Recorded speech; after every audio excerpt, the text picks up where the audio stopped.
bali. 10:30 naman tayo. Go na. Good evening, everyone. Welcome again to another live streaming of task training. I am your host, Elsa Cañete, and with me are my team, Harry, Charles, Alvin, and Sir Eugene. Oh, good evening. And today is a continuation of our discussion in or about registration and also open cases, because open case discussion for open case is very crucial, because there's so many problems that crop up that both the BIR and the taxpayers have a problem on open cases. Why? Because as I told you on our last episode of task training, the problem of the BIR when there are so many open cases is that their K performance is, or their efficiency is lowered. No? Just like also the taxpayer, on the other hand, the problem of the taxpayers are that they have to pay the penalty for open cases if they incurred many open cases. But before we have our discussion, let's first shout out tayo sa ating mga YouTubers, no? Especially sa ating mga subscribers. Thank you very much. We have reached the 2,500 plus subscriber. Thank you for your help. And hopefully, lahat ng makakaya naman namin ay dadalhin namin sa inyo ang mga informations about taxation, especially sa mga updates. Ngayon, aside from the registration na patuloy nating i-discuss, explain sa inyo, and then yung mga open cases na sinasabi ko sa inyo, may mga tax updates pa po tayo na i-discuss din. So, stay tuned sa mga kababayan po natin sa Visayas. Maayong gabi kaninyong tanan, sa mga taga Visayas, sa mga Ilonggo natin na kababayan, maayong gabi sa inyong tanan. At dito sa Metro Manila and other parts of the Philippines and even abroad, no? Good evening po, at saka sa mga kababayan natin, magandang gabi po sa inyong lahat. Here we are again, kahit na medyo umuulan-ulan dito sa Metro Manila, at saka kanina ang lakas ng kulog habang gumagawa kami ng mga videos namin. Super lakas po ng kulog, parang pati yung aming mga computer gumagalaw, no? But still, nandito tayo ngayon, tuloy po tayo sa ating discussions on the live streaming. So, shout out ko rin si Anging, yung mga ano natin, Alvin, yung mga masugid nating mga YouTubers na palaging nag-aabang sa atin. Sino ngayon yung mga nag-live na? Ngayon, ma'am, mga naka-tune in sa atin, ma'am, si Ma'am Kiara Ferda. Si okay, shout out kay Ma'am Lara Ferda. Si Ma'am Amy Abulencia. Amy Abulencia, shout out din po. Si Ma'am RG, ma'am. Oh, sinabi na niya kanina, Miss RG, good evening. Sir Raul Abulencia. Sir Raul Abulencia, siya. Good evening din. Ma'am Rhea Soriano, ma'am. Okay, shout out to Ma'am Rhea Soriano. Si Ma'am Mercy Martin. Okay, shout out din kay Ma'am Mercy Martin. Daw po, sabi nilang lahat. Okay, so good evening po and welcome to another live streaming of tax training. So, yung ating pinag-usapan last time about the registration, may update ako sa inyo, no? Kasi nag-react tayo doon sa reactions natin on the suspension na sinusulong noon ng Kongreso through Senator Liza Hontiveros, yung tigil nila yung tinatawag natin na registration po ng mga online sellers. At base doon sa resolution or dahilan kung bakit nila gustong ipatigil, may sinabi po doon si Senator Liza Hontiveros about the POGO, yung may ibig sabihin ng POGO. Philippine Offshore Gaming. No, nandito yun eh. So, isa sa mga dahilan na sinasabi niya doon yung tungkol sa POGO, no? Yung online gaming, offshore gaming. Ito yung uso ngayon na online gaming, sugal, no? So, ang sabi niya, bakit daw ang mga online sellers ay ipaparegister at hindi muna sinisingil ang mga nag-o-online gaming, no? So, ito na po yung sagot ng Commissioner of Internal Revenue, si Sardulay. Gumawa po siya ng Revenue Memorandum Circular number 64-2020. Circularizing the revised guidelines and requirements for POGO licenses and service providers para mag-apply po ng BIR clearance para sa resumption ng kanilang operations. Ibig sabihin, magre-resume na sila ng kanilang operations. So, kukuha sila ng clearance sa BIR. No? So, ito na yung mga requirements na nire-require sa kanila. And aside from that, gumawa din ng hakbang yung ating commissioner ng BIR na mayroon siyang ginawa na POGO Task Force, no? So, email address POGO Task Force at bir.gov.ph. Sila itong attain or magsiservisyo, magpo-process ng BIR clearance na dapat i-file at kukuhanin ng mga nasa POGO or sa online gaming natin, no? So, ano po yung mga guidelines or requirements? The guideline is that there should be an application letter na magre-request yung POGO for the issuance of BIR tax clearance, no? So, naka-address yan sa pogo.taskforce@bir.gov.ph. And then, ano yung laman ng letter? Indicate in the said letter the company name, TIN, or tax identification number, business address, the authorized representative, and the contact details. Also specify the monthly regulatory fees paid to POGO in prior years. No? So, isa to sa mga requirement doon sa issuance ng BIR clearance for POGO. No? Ensure the submission of complete documentary requirements for prompt processing and submission of falsified or fraudulent documents shall result in the denial of the issuance of BIR clearance for resumption of operations. So, ano po yung mga documentary requirements for the POGO licenses or operators? Letter A, conditions. No? So, ano dapat? Nakaregister sila sa Revenue District Office having jurisdiction over the place of business. So, dapat nakaregister po sila sa RDO, sa BIR RDO, kung nasaan yung kanilang place of business. And then, there should be a payment of franchise tax and submit proof of payment. No? So, kung binayaran na nila yung franchise tax, paki-submit yung proof of payment or yung resibo. And then, remitted and pay the withholding taxes if applicable. No? So, yung mga withholding taxes na na-remit nila sa BIR. Submission of unauthorized undertaking to pay tax arrears. Kung yung mga may utang na mga POGO natin na operators, dapat meron sila undertaking na bayaran po nila yung mga arrears nila. Ano po itong mga withholding taxes? Ito yung mga withholding taxes on winnings. Diba? Kasi yung mga nananalo, dapat meron silang 20% na withholding tax.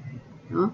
Submission of unauthorized undertaking to pay tax arrears, and ito po ang number 5, ito yung pinaka penalty, no? Because failure to comply with any of the above will result in the denial of the issuance of BIR clearance for resumption of operation. So, in short, kung hindi kayo makakuha ng clearance, ma-deny yung inyong resumption of operations. So, mahirapan kayo mag-resume ng operations.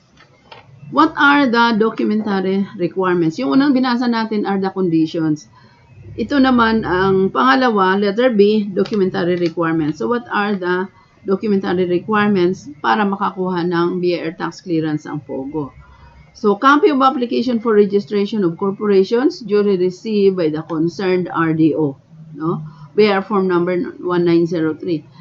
Hindi ko pa na-discuss sa inyo yung 1903, pero i-discuss ko mamaya the application for registration ng mga non-juridical entity or ito yung mga corporations, partnerships na non-taxable, including government agencies and instrumentalities, local government units, cooperatives, and association. Ito po yung BIR Form 1903.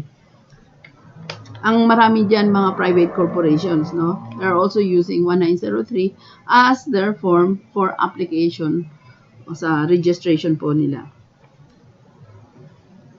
At kung already registered, ang i-attach po natin sa letter of request for BIR clearance is our certificate of registration na sa BIR pag-registered na.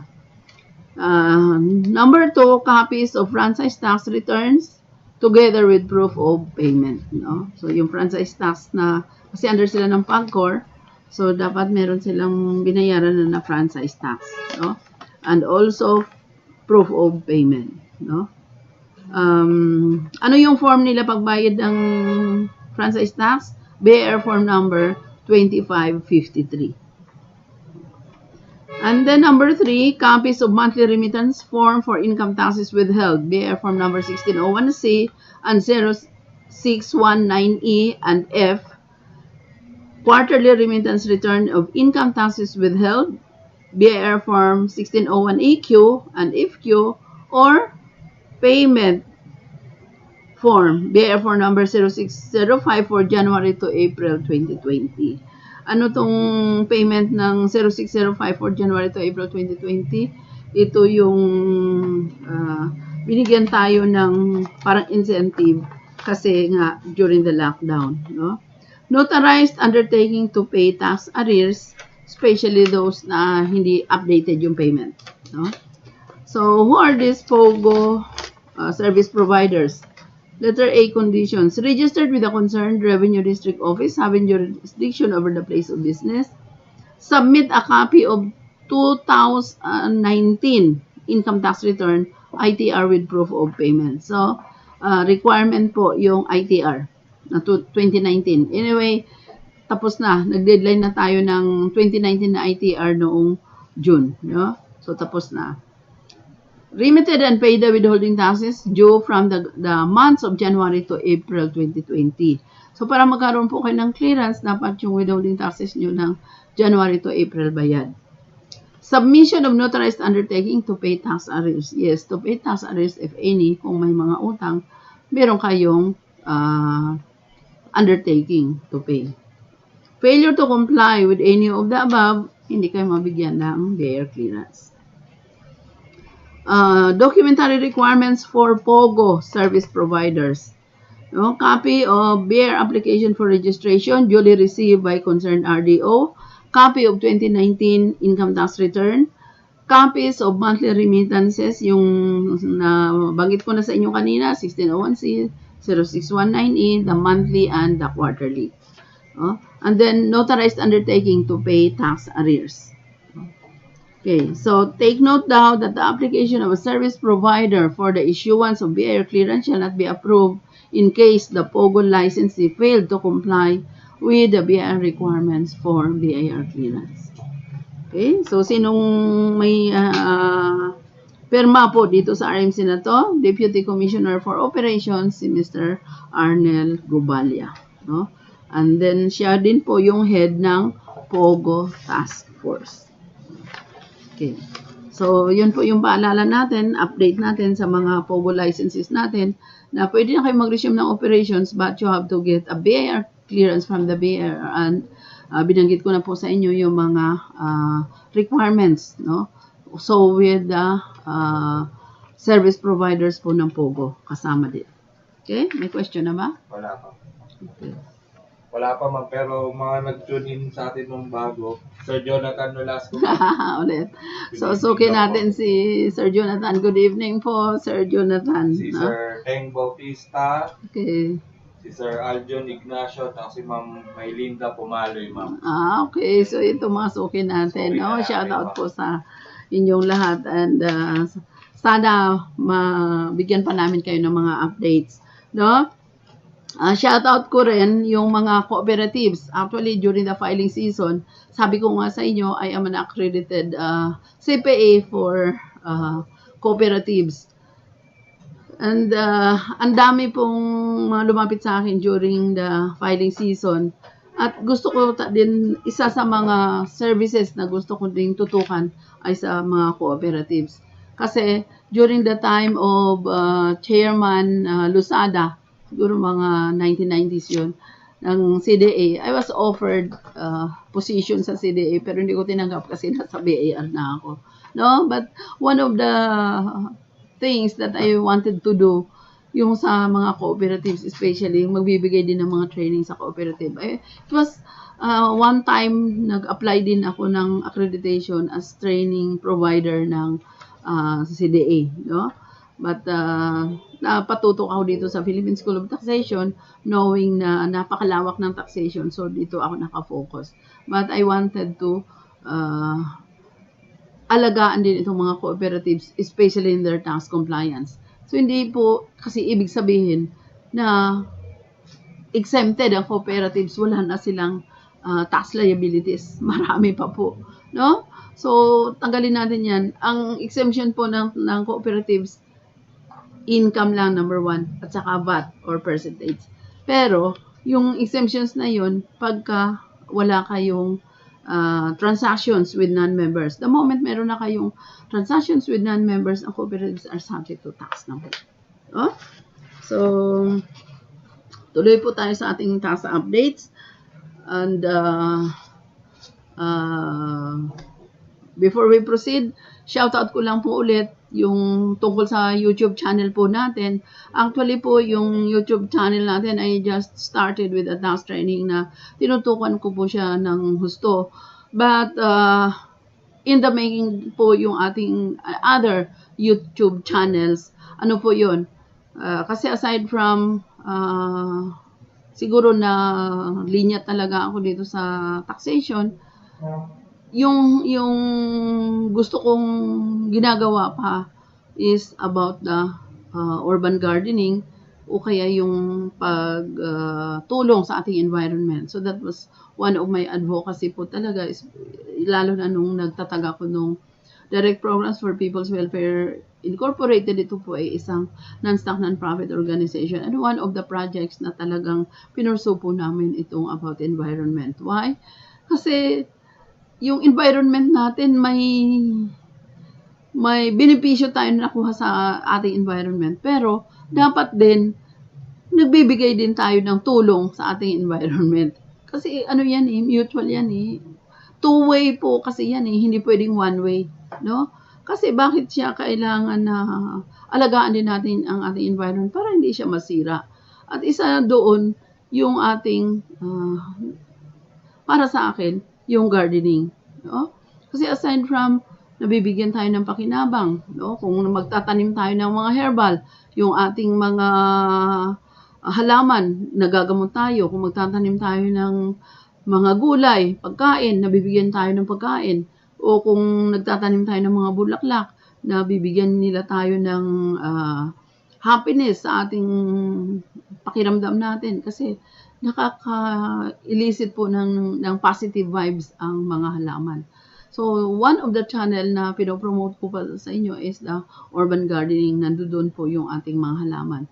And another is the values formation tutorial, because I am a certified trainer po ng values formation po ng BIR, certified po ng DAP or the Development Academy of the Philippines. And during my time, nasabi ko sa inyo when I was still in the BIR for 17 years, speaker and trainer po ako ng BIR, ang dami ko po mga stories, ang dami kong na-encounter na mga complicated situations or complicated stories na I learned a lot of lessons, and I wanted to share it with our YouTubers, no? Kaya taba lang ng puso kasi kahit papaano nakaka-upload na kami ng konti, na umpisa na namin. Kasi ang pinakamahirap pala sa isang bagay na gusto mong gawin ay ang umpisa. Kasi pag naumpisahan mo na, and then tuloy-tuloy na, nakaset up na lahat, hindi na siya mahirap. But the most difficult of all is yung umpisahan mo yung isang bagay. No? And then, 5 channel yung ating i-maintain. Yung isa is the Dance for Health, na isa pa rin na gusto ko para makapag-exercise tayo, especially the mga senior citizen, no?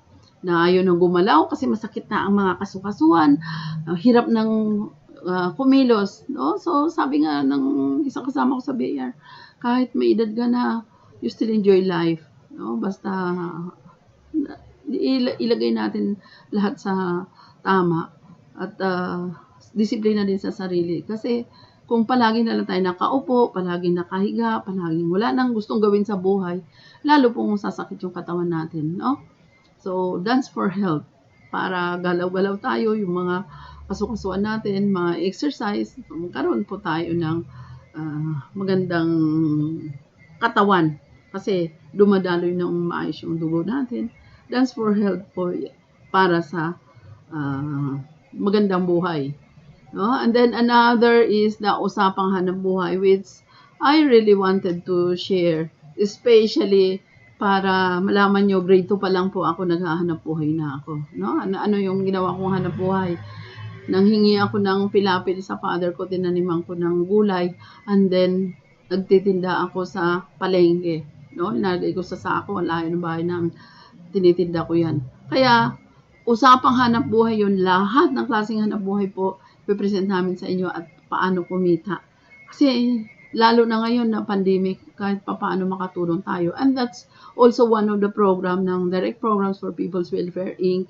about livelihood. So, i-maintain na po natin ngayon yan sa isang channel kung saan matututo kayo ng iba't ibang klase ng paghahanap buhay. Mag-i-interview tayo ng mga nandyan na sa ganyang klaseng hanap buhay at isi-share nila sa inyo kung ano yung mga experiences nila, yung mga sekreto nila, paano sila kumikita sa ganyang klaseng hanap buhay. At siguro i-show na rin natin sa inyo yung computation. Kasi sometimes nalulugi tayo kasi hindi tayo marunong mag-compute. So i-show po namin yan. At ang aim po namin talaga na magkaroon tayo ng mga channels na kapakipakinabang. Kasi kung puro entertainment na lang po ang gagawin natin sa YouTube channel natin, I guess that is not the only reason na dapat nag-YouTube po tayo, no? Kasi it's a waste of time, especially na ngayon na sobrang hirap na po ng buhay natin. So, ang gagawin po natin to reach out, and in order na may choice din po kayo sa mga channel na gusto nyong pasukan na hindi lang entertainment. So, meron tayong alternative na dito sa channel na to, makakapagbigay tayo ng guide, makapagbigay tayo ng aral, makapagbigay tayo ng idea paano kumita, no? Kasi, hindi naman po mahirap kumita. Basta alamin nyo lang kung ano talaga yung gusto nyong gawin at may plano, may sistema. Tsaka wag po kayong mahiya. Ito lang masasabi ko sa inyo. Wag tayo nangahamak ng profession ng isang tao na ginagawa niya para kumita. Kasi dati kinakantyawan ako kasi bakit daw nagtitinda lang ng gulay, parang napakasama. Sabi ko, anong masama sa pagtitinda? Dapat ka nga mahiya na sinasayang mo yung oras mo, hindi ka kumikita. Pero as long as kumikita ka, walang nakakahiya po sa maayos na hanap buhay. No? So, we are giving you the alternative kung gustong matuto. So, ang hirap pala. Ang hirap po pala gumawa ng mga mag-produce. No? And for your information, yung team namin kagabi, pumunta sila sa Nabotas para sana mag-cover doon sa paano mamili ng isda, paano itinda, lahat. Frustrations. Bakit? Ano nangyari? Denied. Kasi kailangan pa pala ng permit. And then, nung pagbalik, nahuli pa ng MMDA. So, ganun po yung na-experience kagabi. Pero, yun ang sinasabi ko po sa inyo na ang umpisa talagang, once na hurdle nyo na yan, huwag kayong magsabi na, malas ako kasi puro problema kaagad na encounter ko. Puro problema kaagad ang ibibigay sa iyo in order to test your endurance. At saka para turuan ka na ito yung dapat mong gawin dahil ito yung klase ng hanap buhay na pinasok mo. Huwag po kaagad-agad magiging negative, no? Kagaya din sa taxation, ang daming natatakot dito sa BIR, ang daming huwag kayong matakot. As long as alam natin yung ating obligasyon, alam natin yung ating ginagawa, wala po tayong dapat ikatakot. Kaya nga, ang layunin namin dito sa tax training is to have a better tax compliance. Why better tax compliance? Because if you are informed and you know what you are going to do, kung ano yung mga deadlines, ano yung dapat yung i-file, wala kayong katakutan at saka makakatulog kayo ng mahimbing. Pagdating sa costing, pagdating sa mga kontrata na pipirmahan nyo, always consider the payment of taxes para naman hindi kayo makamali na pumasok sa isang kontrata and then lugi pala kayo dahil hindi nyo na-consider yung payment of taxes. No? Meron akong libro na in the banking, malapit na yun, 10 tips to avoid tax problems. Ayoko lang kayong i-preempt, pero may mga jokes yun, may mga sayings, and then may mga tax stories na kapupulutan po natin ng leksyon, no? But I don't want to preempt you. Gusto ko nga sana ilagay na yung 10 tips to avoid tax problems. Kaso lang sabi ko, i-publish ko muna para hindi naman ma-preempt yung mga readers natin, no? Kasi pagka binigay ko sa inyo yun, bitin, no? Bitin, parang kulang, hindi nyo siya ma-appreciate. No? Parang yung talagang substance, hindi nyo makuha. Kaya sabi ko, huwag muna. No? Ipapublish ko muna siya, and then unti-unti ko sigurong i-explain sa inyo yung bawat isang tip, no? To avoid tax problems. Okay? May question na? Meron, ma'am. Okay. Kaya po Sige. ay may Linda Pumalay, ma'am. Okay. Meron na daw po silang SEC registration, Okay. PESA, and BIR. Okay Need po. pa daw po nila bang kumuha ng payer's permit? Kailangan pa po, no? So once na register na kayo sa SEC, yung next step ninyo is punta na muna kayo sa barangay, no? Pagdating sa barangay, kukuha kayo ng permit doon, and then punta kayo ng City Hall para kumuha ng mayor's permit. Pag meron na kayong mayor's permit at saka barangay permit, punta na kayo sa BIR para magpa-register. Sa ngayon, inaalaw ng BIR na kahit hindi pa yung mismong permit ang dadalhin nyo, yung application lang na na-receive ng City Hall, inaalaw na po nilang mag-register ang corporation sa BIR, especially na mayroon kayong pong mandatory na babayaran na doc stamps on the issuance of shares of stocks. And how much is that? Medyo tumaas na ngayon under the train law, no? Kasi tinaasan ang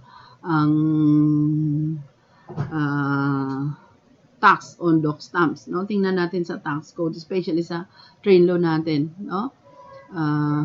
Magkano na kasi dati 1 peso lang yan per 200 pesos, no? So alam ko kung tinaasan ngayon, 150 for every 200 pesos, no? And aside from that, kung hindi ninyo mabayaran kaagad, magpe-penalty na kayo sa doc stamps. At kailan ang due date ng doc stamps on the issuance of shares of stocks? 5th day of the following month. Halimbawa, nakuha nyo ngayon yung certificate ninyo sa SEC. Kailangan 5th day of the following month, nabayaran nyo na sa BIR yung documentary stamp tax. Otherwise, mape-penalty na kayo. And how much is the penalty? 25% surcharge, 20% interest, and then the compromise. Tapos ma'am, may follow-up sila, ma'am. Kasi ma'am, yung PESA daw po nila located sa Batangas. Okay. Tapos plano daw nilang bumili ng lupa sa Bataan, tatayuan ng warehouse. Need pa daw po ba nila kumuha ng 2303 sa Bataan? At may deadline daw po ba yun, ma'am? Wala namang deadline kasi hindi pa naman kayo mag-ooperate. In a way, ang pagbili naman ng lupa, pre-operating pa lang yan. Hindi pa kayo nag-ooperate eh. No, mandatory na kung nag-ooperate na kayo, may mga transactions na kayo sa Bataan. But right now, since it's a facility, nabibili na nga kayo at tayo kayo ng branch ninyo sa Bataan, pwede na kayo magpa-register. Pero as to the deadline, as to the penalty, wala pa. Shoutout lang kay Ma'am May Francisco, good evening. Okay. Shoutout po natin, Ma'am May Francisco. Yes, ma'am. Okay. Good evening po. Okay. So, tuloy po tayo sa ating live streaming. And shout out po tayo sa ating mga YouTubers. Yung mga comment ninyo, hopefully, kahit late, lahat sa sobrang dami noon, hindi namin nasagot lahat. Pero, we hope na in the coming, actually, tatlo-tatlo yung mga sumasagot sa mga comments natin, no? Pero hindi pa rin namin ma-perfect. Meron pa rin yung nakakaligtaan na hindi nasasagot, no? Kaya from time to time talaga nire-review namin.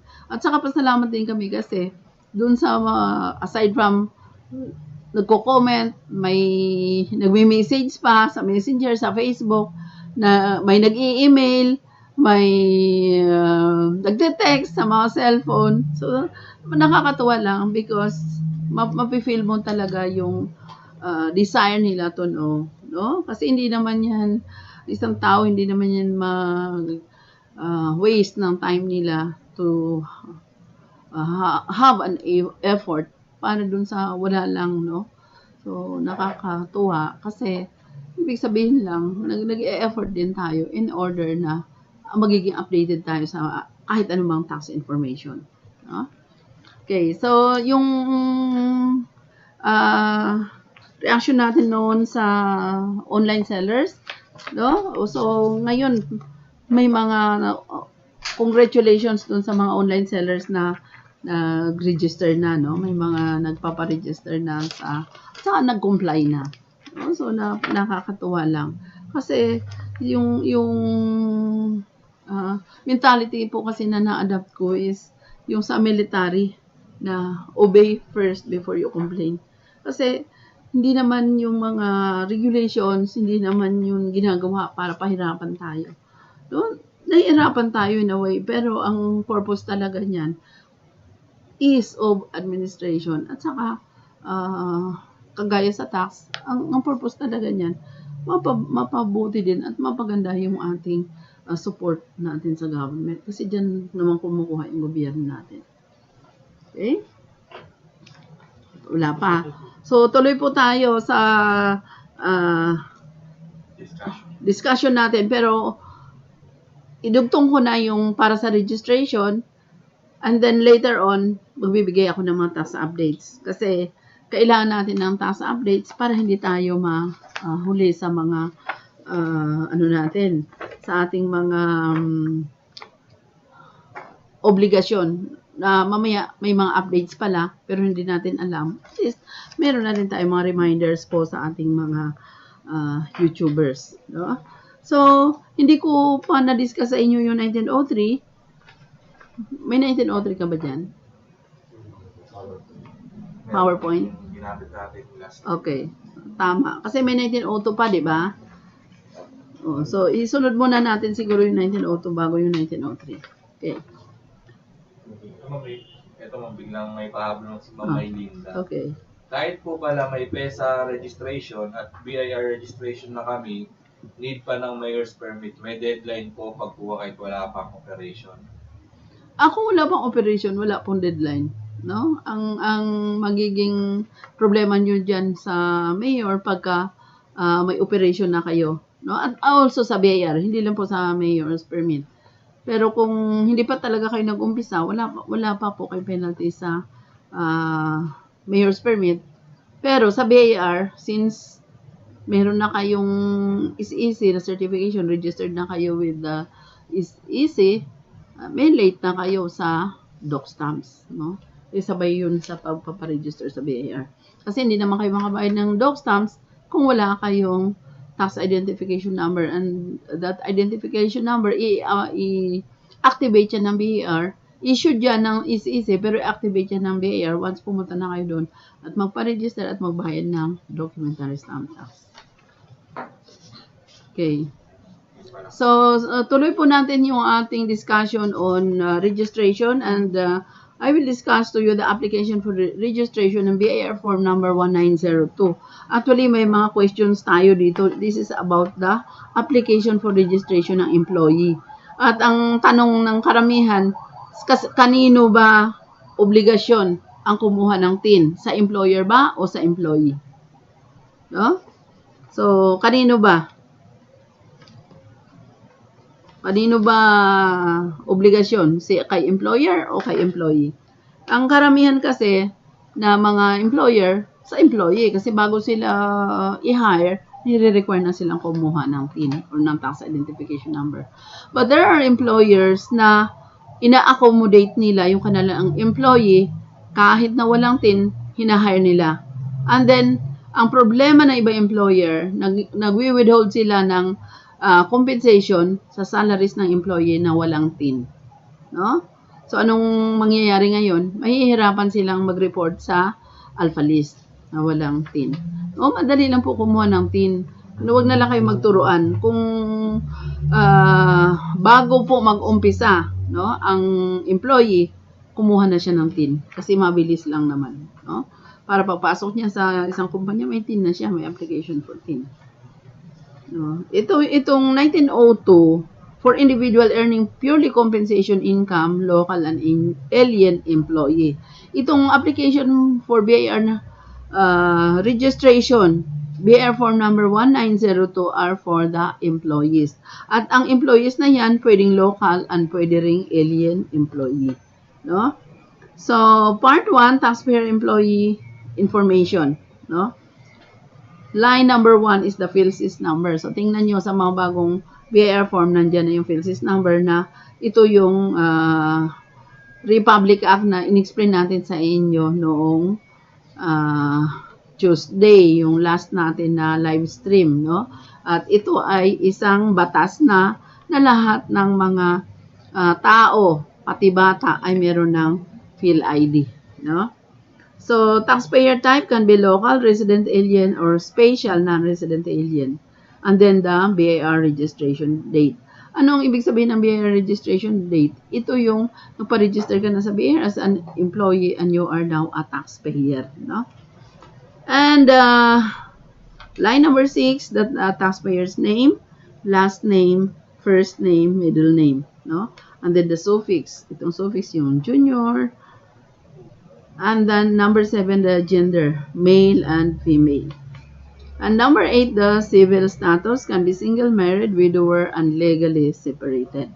So, ito yung sabi ko sa inyo doon sa discussion ko sa Form 1701 na kung halimbawa yung status nyo is married, naghiwalay kayong mag-asawa, matagal na.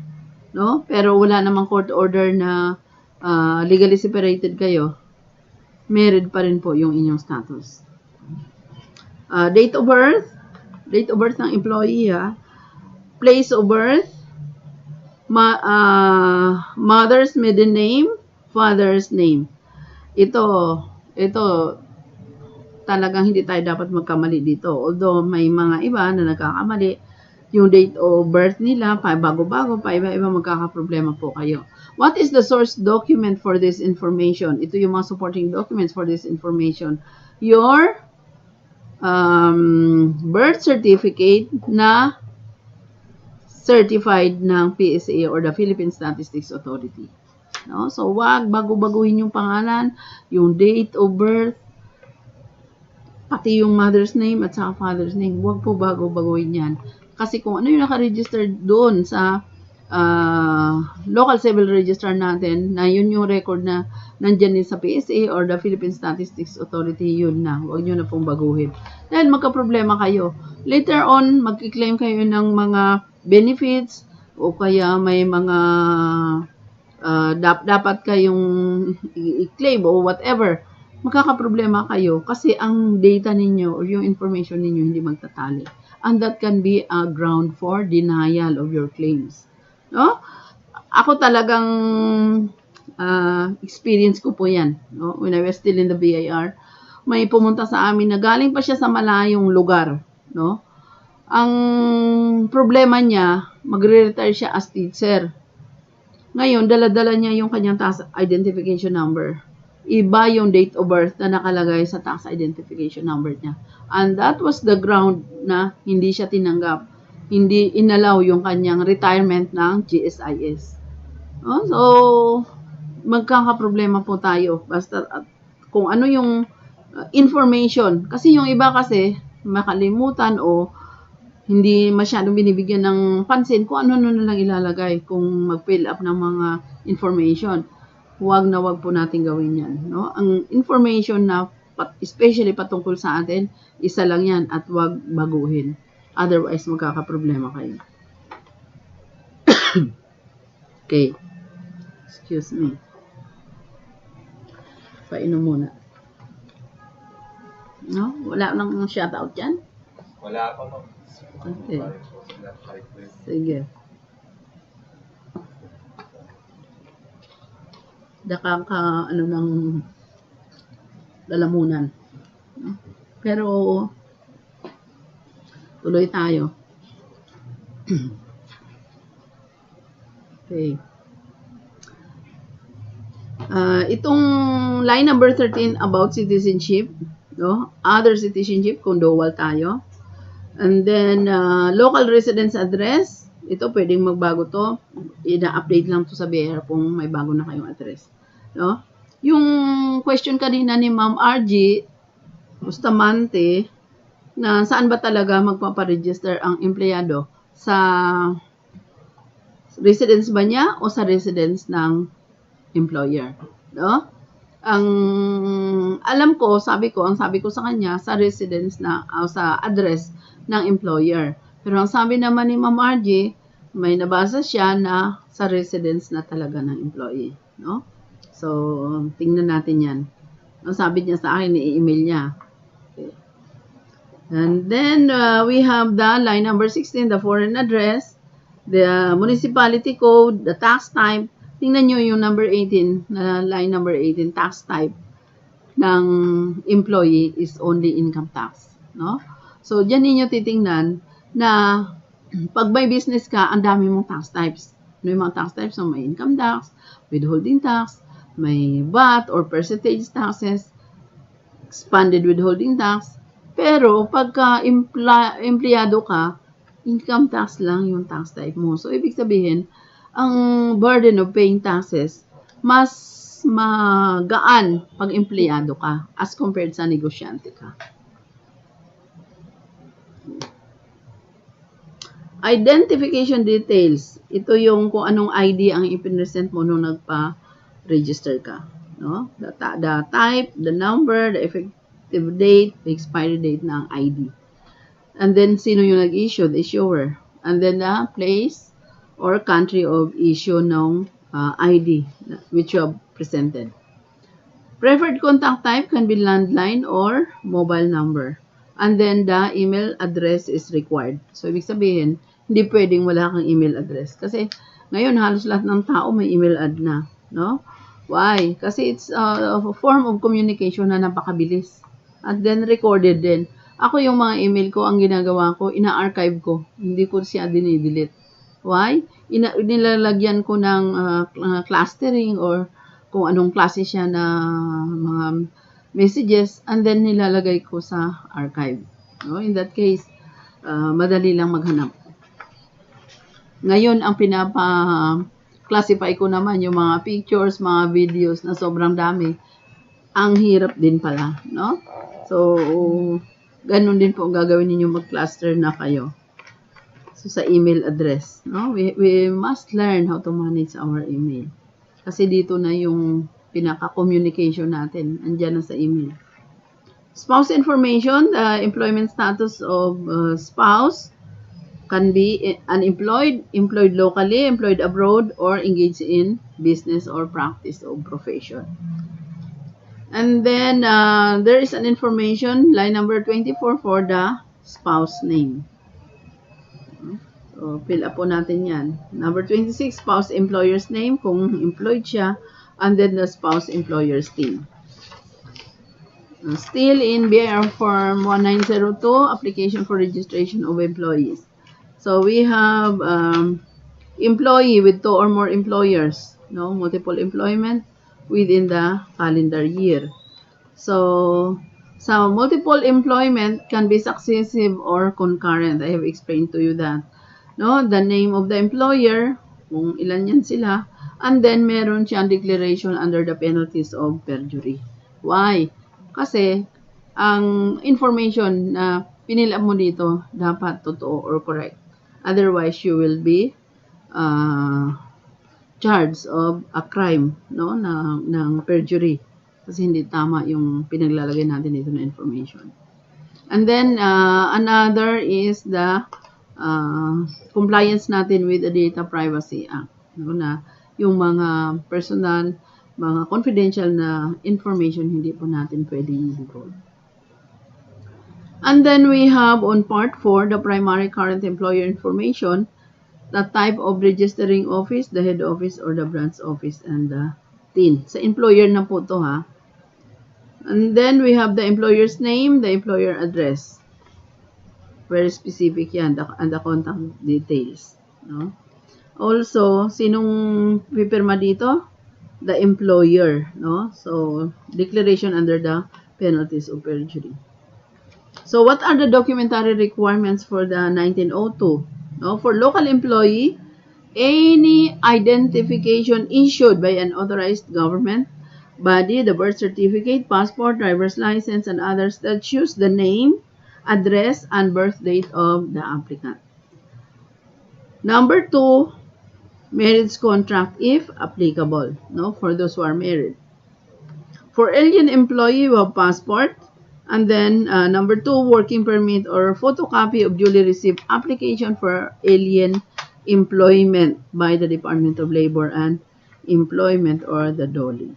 No? And then meron sila ditong notice na yung possession of more than one tax identification number is punishable under the law. So, nung nasa BIR pa ako, nag-clean up kami na database ng BIR, ang daming multiple TINs. No? And for your information, pag may mga multiple TINs sa isang district, isa pa din yan sa reason na yung efficiency niya na palagi ang monitor, no?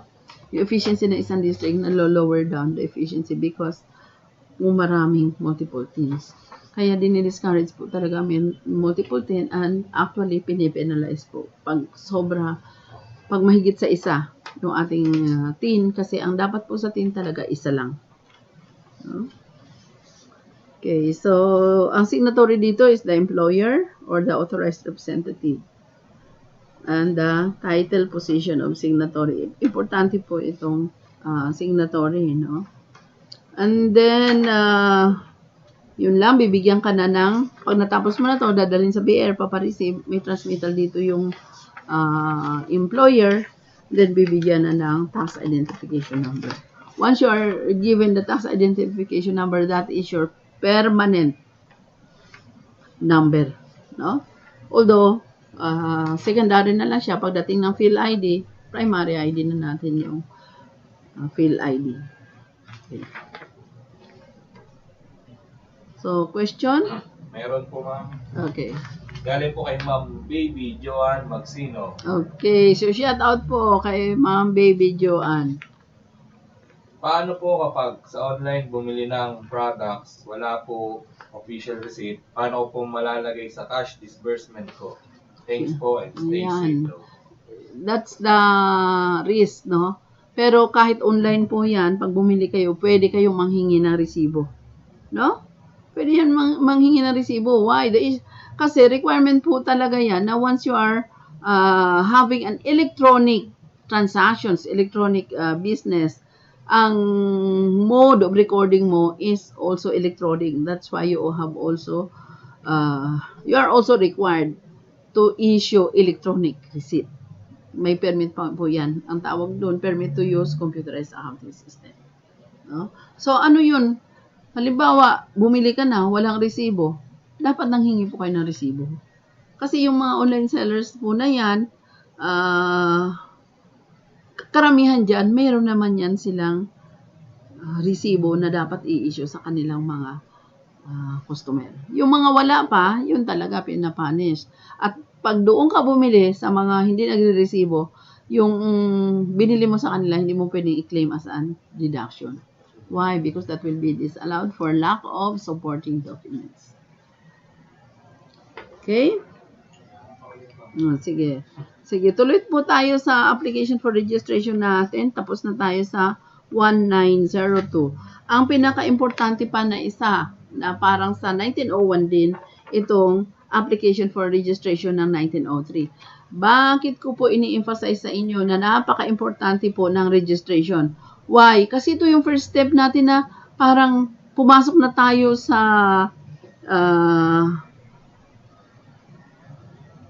nasakop na tayo ng BIR. So, ang ibig sabihin lang, information is very crucial. Kasi pag inumpisahan mo, nagpasakop ka sa BIR, hindi mo alam yung mga ginagawa mo, kulang-kulang. Yan yung mga nagkakaproblema ang iba na maraming open cases at maraming non-compliance. That's why tinututukan ko sa inyo yung registration because ito yung first encounter nyo with the BIR. At once tama yung first encounter nyo, makikiri nyo ng din yan na tama at maganda yung compliance nyo. Because the moment yung first encounter nyo is disaster o kaya wala lang, utos-utos lang kayo na yung inutusan nyo, hindi nyo rin na-monitor. So, ang mangyayari sa inyo, dating na sa compliance, marami kayong hindi magko-comply, doon na nag-uumpisa yung sakit ng ulo natin at marami tayong violations. That's why, kahit pabalik-balik, talagang emphasize ko sa inyo the importance of registration because this is the time na nag-uumpisa kayo at kailangan dapat tama ang umpisa ninyo. No? So, what is this application for registration with the BIR? Ito yung BIR Form 1903. No? This is revised January 2018 on time nung train law natin. No, this application for registration BIR Form 1903 is for corporations, partnership, no? At saka corporations can be taxable or non-taxable, including government agencies and instrumentalities, local government units, cooperatives, and associations. So, ito din po yung ginagamit. No? So, part 1, taxpayer information, we have number 1, the registering office can be head office or a branch office, no? Or a facility. And then, line number 2 is the BIR registration date. Kung kailan nag-umpisa na, binigyan ka na ng tax type. At yan na mag-uumpisa na every end of the month, may hahanapin na sa inyo na compliance. No? Depende yan sa frequency of filing ng tax type na ibibigay sa inyo. Kasi kagaya ng percentage tax, it's quarterly na ngayon, hindi na monthly. And then, we have the RDO code to be filled up by the BIR. No? So, pabayaan nyo na mag-fill up dyan is the BIR kasi sila yung mas nakakaalam kung anong district ang pinagparegisteran mo. No? For the taxpayer type, no, mas kakaunti lang yung tax type ng corporations compared doon sa 1901 na na-discuss natin sa inyo. We have corporation, we have general professional partnership, general partnership, limited partnership, national government agency, local government units, ito yung LGU, barangay, city, municipalities, yan po ang local government units, government-owned and controlled corporations, no? Ito yung mga tinatawag natin na GOCCs. And then the non-stock, non-profit organization. And regional operating headquarter, regional or area headquarter, we have joint venture, we have cooperative, we have resident foreign corporation, we have non-resident foreign partnerships, non-resident foreign corporation, and foreign embassy and international organization. So, lahat yan, dito po, pag nagpa-register sa BIR Form 1903 po ang gagamitin. So, we have, line number 6, we have the registered name. Copy, tingnan nyo nakalagay dito. Copy exact name appearing in SEC Certificate of Registration. Huwag niyong baguhin, pati comma, pati period, pati yung corporation, ginawa lang corp, tapos period, o kaya ginawa niya full name na corporation. Yan din po ang ilagay natin. Hindi tayo mag-abbreviate. Exactly kung ano yung nakalagay doon kasi that is your approved name when it comes to Securities and Exchange Commission. Okay?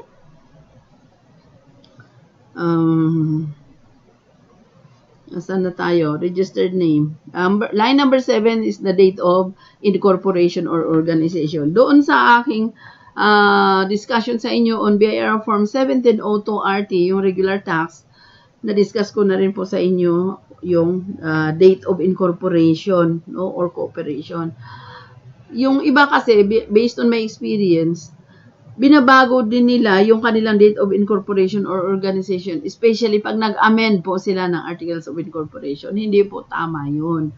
No? Kung ano yung original na talagang first time kayo na-register sa SEC, yan po ang gagamitin ninyong date of incorporation or organization. Hindi yung kung kailan kayo nag-amend ng Articles of Incorporation. At halimbawa, nagbago kayo ng pangalan, in-amend nyo yung Articles of Incorporation, din doon na rin kayo nag-i-start na nagpa-register. Hindi po ganun, no? Yung original pa rin. The first time nag-register kayo sa SEC, yan po yung date of incorporation nyo. Hindi yung date of amendments ng incorporation. Okay? So, hopefully nakasunod tayo, nakarelate. No, ayokong masyadong mabilis kasi may nagre-reklamo na po tayo YouTuber na masyado daw mabilis, hindi na ako maintindihan. Kaya dahan-dahanin po natin, no, yung facing natin siguro medyo bawas-bawasan na. Although hinihingal din ako pag medyo mabilis, pero mas gusto ko mabilis, no? Kasi nabasa ako kasi sa mga ano natin sa YouTube, yung mga learnings.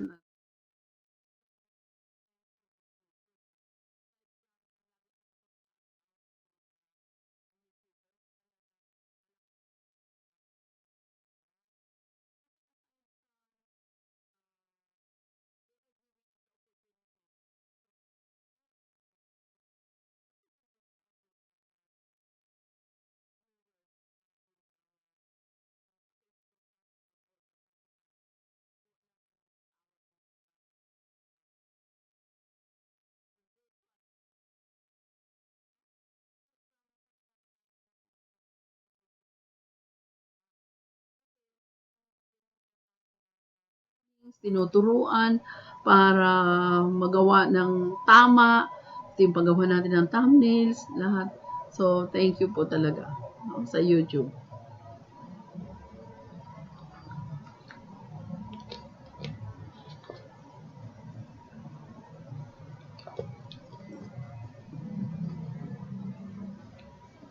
Okay, so tuloy po tayo sa ating application for registration, BIR Form 1903. Ito pong ginagamit ng mga corporations, partnerships, associations, cooperatives. No? Okay. So, dito tayo sa line number 10. No? O, line number 9, yung business address po, dapat kompleto. No? Tayong approve na address sa SEC nung nag-apply tayo. So, anong gagawin natin? Yung address na nasa Articles of Incorporation natin, yan din ang address na ilalagay natin dito sa ating BIR Form 1903. Huwag po tayong gumawa ng bagong address. Halimbawa, lumipat na tayo. Ang una natin gawin, mag-amend muna ng Articles of Incorporation bago po natin baguhin yung ating address, no? So, pagka corporations, hindi po tayo basta-basta nakakapag-update lang ng ating mga information. Paalam po muna tayo sa SEC. Ano po yung rationale, bakit ganyan? No? Because ang corporation po, wala po talaga siyang buhay, wala siyang existing, wala siyang identity. Bakit lang siya nabuhay?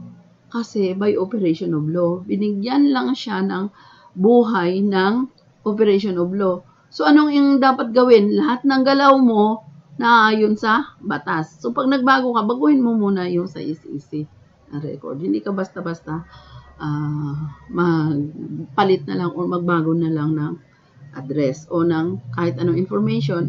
Kailangan ayusin muna or amend muna yung Articles of Incorporation natin sa SEC. Okay. So, foreign address.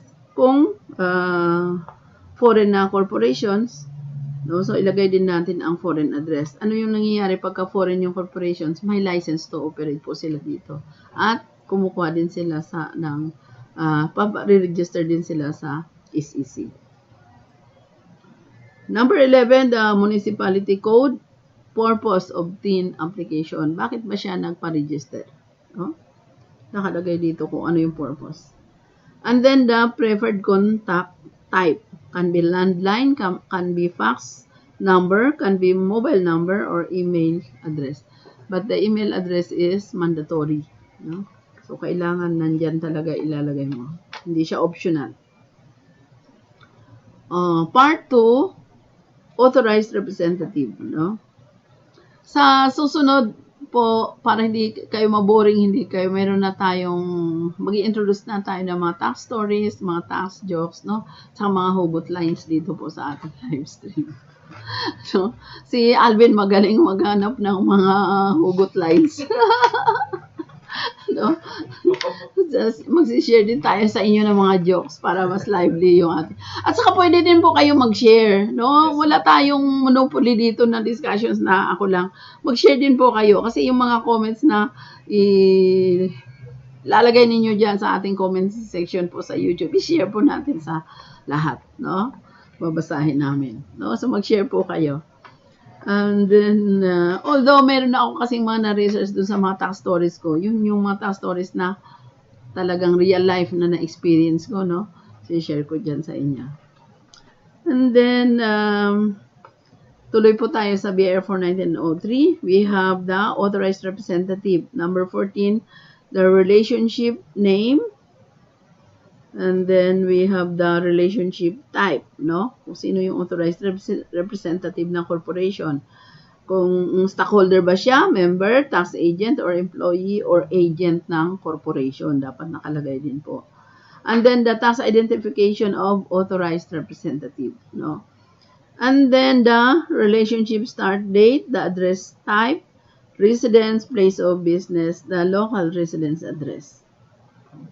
The preferred contact type, landline, fax number, mobile number, email address required ng authorized representative.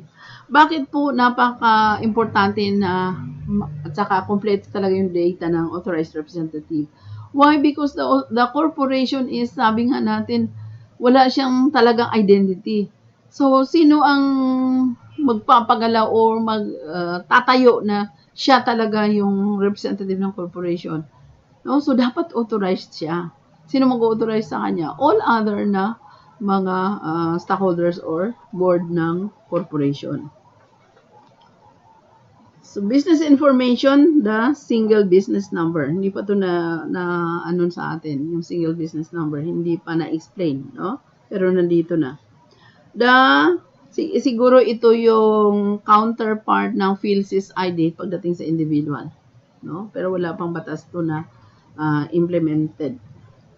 Primary, secondary industries, that's additional sheet if necessary. And then, kung ano ba siya na kind, primary or secondary, and a trade or business name and the regulatory body. Ano po ibig sabihin nito? Kung halimbawa, yung business mo is financing, pawn shop, no? Halimbawa, yan ang primary mo. Ano yung regulatory body nun? The central bank. No? Halimbawa naman, school. Anong regulatory body ng school? The CHED or DepEd. No? Or the TESDA kung mga vocational. Secondary, trade or business name, and then the secondary regulatory body kung meron ka pang ibang businesses. Kasi sa napapansin ko po, sa talagang mga totoong mga businessman or talagang masisipag na businessman, hindi iisa lang ang line of business. Napakarami. No? Yung mga prominent na mga businessman, kung mapapansin mo, meron silang department stores, meron silang airlines, meron silang manufacturing company, meron silang logistics. Ito yung tinatawag natin na mga multinational corporations. Halos lahat ng line of business meron sila. No? Talagang sinasakop na nila. Kaya hindi lang primary, secondary. Ang dami-dami na talagang line of businesses nila. No? Mahaba itong 1903 na application. And then we have the industry also. No? Sa line of business, the PSIC code, the business registration date, and then the incentive details kung may incentive. Kaya yung nagtatanong sa atin sa PESA, no, may mga incentive details yun. Sino yung nagbibigay? Yung PESA, no? Republic Act 7916 yung PESA. At ano yung incentive na binibigay ng PESA? sa mga concessionaire niya o sa mga PESA registered enterprises the preferential rate ng tax na 5% in lieu of all taxes and based on gross profit. So, napakaliit na lang ng babayaran nilang tax. Kasi aside from 5% na lang sa gross profit pa. No? Okay. So, talagang incentive po siya. So, pagka nag-avail kayo ng incentives, ilagay din po natin dito sa BIR Form 1903. No? Under line number 23A, we have investment promotion. Itong PESA or BOI. No? And then the legal basis. No? May nagtanong na rin sa atin dito, ma'am, sa PAGCOR kami, ano po yung legal basis? So, ni-research ko po sa Google, ano yung Republic Act ng PAGCOR. And then, sinabi ko sa kanya, yan ang legal basis mo. O, kasi under ka ng PAGCOR. And then, line number 23D, the number of years. Kasi po, kagaya sa BOI, may mga tax holidays yan. Minsan, 5 years lang. So, ilagay po natin dito, number of years. Hindi po to hinuhulaan, yung number of years. Tingnan niyo yung certificate granted to you or issued by the administrative agency. Kung PESA yan, kung DTI yan, titingnan ninyo ngayon kung ilang years yan. Supported by a certificate. And then we have incentive start date. No? Kung kailan yan na-issue, kailan nag-umpisa yung incentive nyo. And then we have the incentive end date. End date, ibig sabihin, mag-i-expire na siya. And then line number 24, details of registration or accreditation. So, registration or accreditation number from to date issued. No?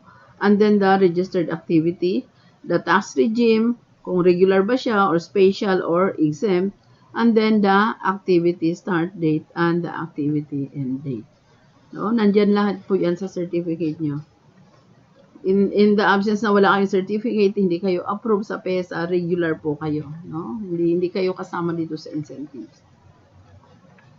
Facility details. Ito yung mga tinatawag natin na facility lang, hindi naman talaga nagbebenta, warehouse lang, kailangan pa rin i-register. No? Kahit sabihin, wala pong kami dyan, wala kaming sales. Dinalagay lang namin dyan galing sa customs, dinalagay lang namin dyan yung aming mga goods. Hindi kami nagbebeta. Still, kailangan pa rin i-register. So, ano itong mga facility details na dapat nating ipa-register? No? Ito yung PP. Ano ibig sabihin ng PP? Place of production. Ano yung may place of production? Especially yung mga manufacturing companies. Place of production, ibig sabihin may pinoproduce sila doon. So, manufacturing yung kanilang line of business. And then we have storage place. No? Pag sinabi mo storage place, ano siya? Mga stocks lang yung nandoon or mga inventories lang. No? Can be motor pool, yung nandoon lang ini-imbak yung mga goods. Or the warehouse. No? Ang warehouse kasi, may mga special laws tayo sa warehouse, especially yung mga banded warehouse. Nag-i-issue ng mga warehouse receipts, no? Mga commercial documents. Ngayon, ito yung bago sa train law natin, na kahit na yung mga warehouse receipts, mga commercial documents, dati hindi sinisingil ang doc stamps, ngayon sinisingil na po. No? And then we have the garage. No? GG. Garage. Yung mga garahe ng mga itong mga utilities, ito yung mga sa Cebu, BIR ang tawag nila eh.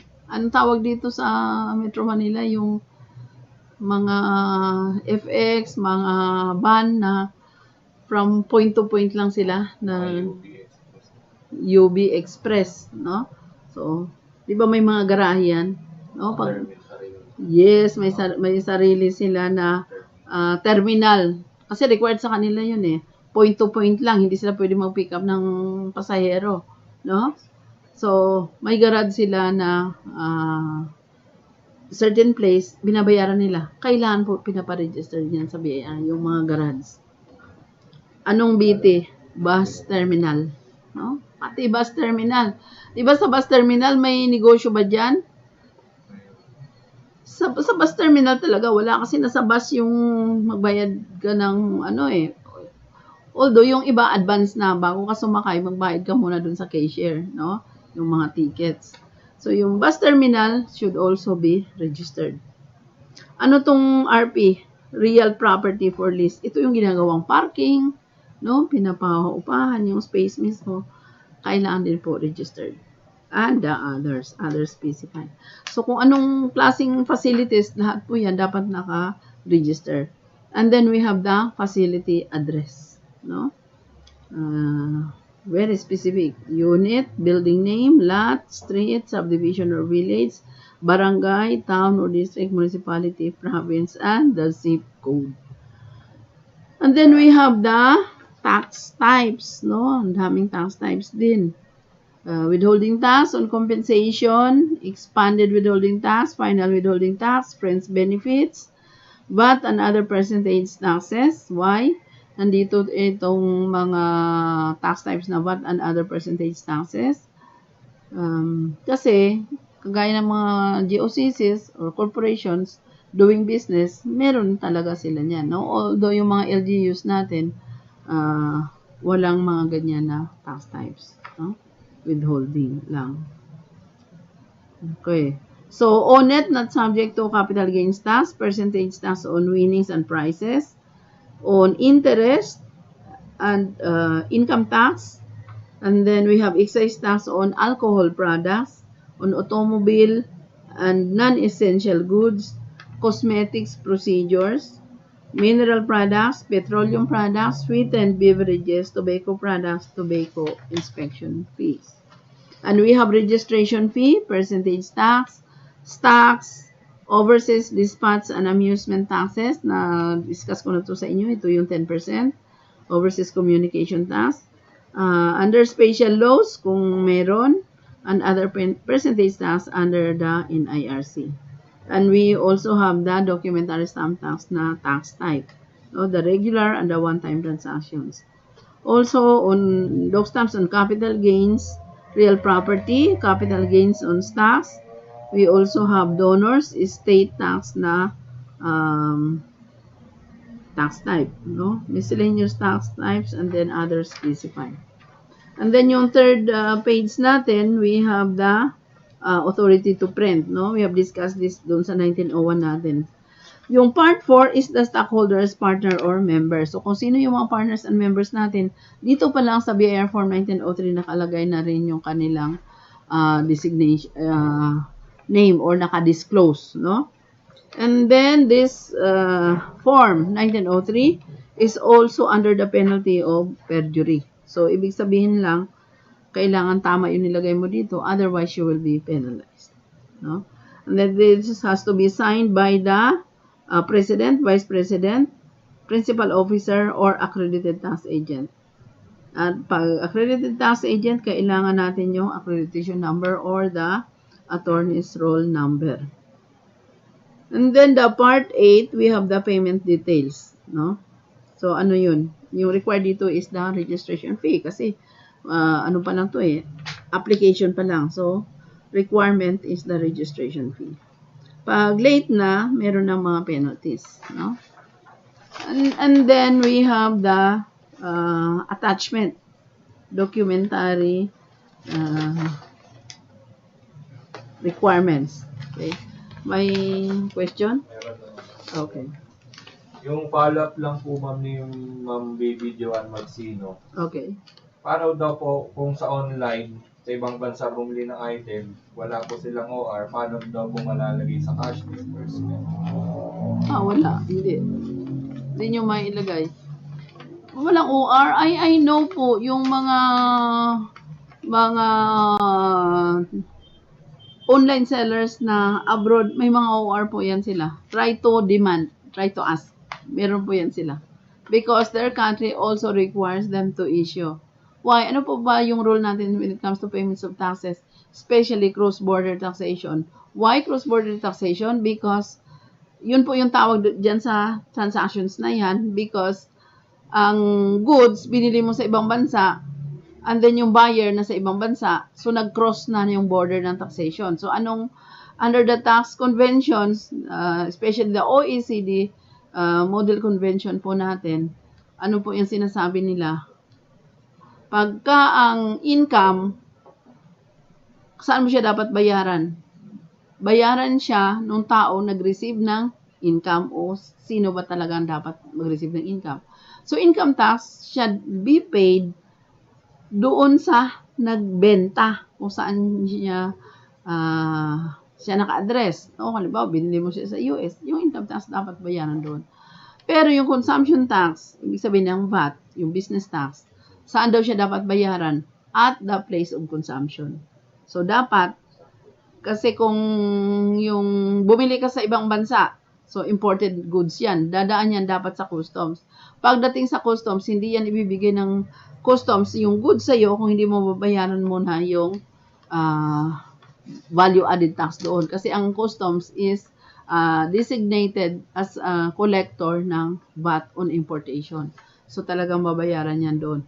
Basta't ang goods mo dumaan sa customs, babayaran yan talaga.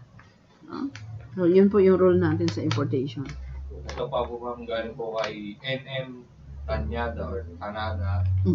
Kung online seller po na home base, yes. Kung yung inventory of goods po nakastore sa dalawang bahay or unit na magkatabi lang ma'am, same street, kailangan pa daw po bang ipa-register pareho yung dalawang unit? Yes. Kailangan po pareho. Why? Kasi naging experience ko yan sa department store o sa isang building, no? Sa supermarket, halimbawa. Meron siyang unit sa ground floor, meron siyang unit sa second floor. Both kailangan i-register. Especially sa tax mapping. Pag nag-tax map po, i-required pa rin kayo na both should be registered. Hindi pwede naman yung primary residence lang. Hindi po. Tapos galing po ma'am kay Ma'am Rhea Soriano, kung online transaction po, pwede po ba yung soft copy ng resibo like scan receipt? Yes. Tapos yung consumer na lang po mag-print? Yes. Kailangan that's it. Ganun po talaga ang proseso pagka online. Ang tawag po dyan, electronic receipt. Why? Because you have electronic transaction. So, yun po ang dapat talaga. No? Kaya nga nagtaka ako, bakit ni-require ang online seller ng manual books of accounts? Dapat po hindi. Ang dapat sa online seller should be electronic or computerized books of accounts. Huh? Okay. Sige. So, balik po tayo sa documentary requirements for the registration of corporation. No? Kung nagpa-register kayo ng corporations, ito yung mga documentary requirements. Photocopy of SEC Certificate of Incorporation or photocopy of Certificate of Recording in case of partnership. No? Kung foreign corporation naman, kasama yung license to do business in the Philippines. Photocopy lang din. And then we have the Articles of Incorporation or Articles of Partnership. Ito po yung nanggagaling sa SEC. No? Kasi pati yung partnership sa SEC din po yan nakaregister. And then we have Articles of Incorporations or Articles of Partnerships. We have photocopy of Mayor's Business Permit or duly received application kasi kahit na application pa lang ino-honor na ng BIR. Kasi matagal, no? Ang permit talaga. At ang corporation kasi may hinahabol na doc stamps. No? So malilate yung doc stamps mo. That's why one of the reason bakit tinatanggap ng BIR kahit wala pa yung mayor's permit, application pa lang ang nandyan, tinatanggap na ng BIR para hindi naman ma-penalize sa pagbayad ng doc stamps ang corporation. And then we have proof of payment of registration fee, yung 500. We have BIR form number 1906 to yung application for permit to print receipts, no, ATP. And then we have the final and clear sample of principal receipts or invoices. And then, if applicable, there are additional documents, no? Board resolution indicating the name of authorized representative and secretary certificate in case of authorized representative who will transact with the bureau. Pagka corporation po, ang tawag dyan, Board Resolution and Secretary Certificate. Hindi po SPA, hindi Special Power of Attorney. Ang Special Power of Attorney, para lang yan sa individual. Kasi ang individual, walang board resolution. No? Ang individual, may capacity to act yan.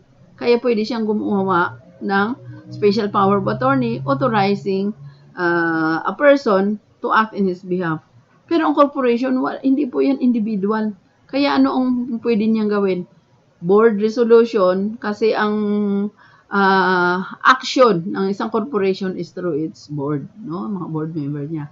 Kaya ang tawag dyan, board resolution, and ano yung secretary certificate. Secretary certificate, ito kasing secretary ng corporation, siya yung bookkeeper, siya yung keeper ng mga records. So, isi-certify niya ngayon na itong board gumawa ng resolution. Kaya ang tawag sa kanya is secretary certificate. No? So, magkasama yan, board resolution and secretary certificate. And then we have franchise documents in case ng mga common carrier, kasi hindi yan sila pwedeng bumiyahe na wala silang franchise coming from the LTO or Land Transportation Office. At saka yung franchising board ng LTO. No? Memorandum of Agreement for Joint Venture. We have also the franchise agreement. We have certificate of authority if barangay micro-business enterprises. So, yung mga nagtatanong noon, pero individual sila, no? Kailangan din, kuha muna kayo ng BMBE sa DTI. And then, dalhin niyo yan sa BIR pag nagpa-register kayo para walang tax types kayo. Kasi, tax-free po ang BMBE. So, kahit corporation, pwede din po mag-apply ng BMBE as long as qualified siya dun sa mga regulations or requirements ng BMBE. At ano yun? One of the requirements is that hindi aabot ng 3 million or 3 million below lang yung assets. Pag more than 3 million, hindi na qualified sa BMBE. And then we have the proof of registration to operate.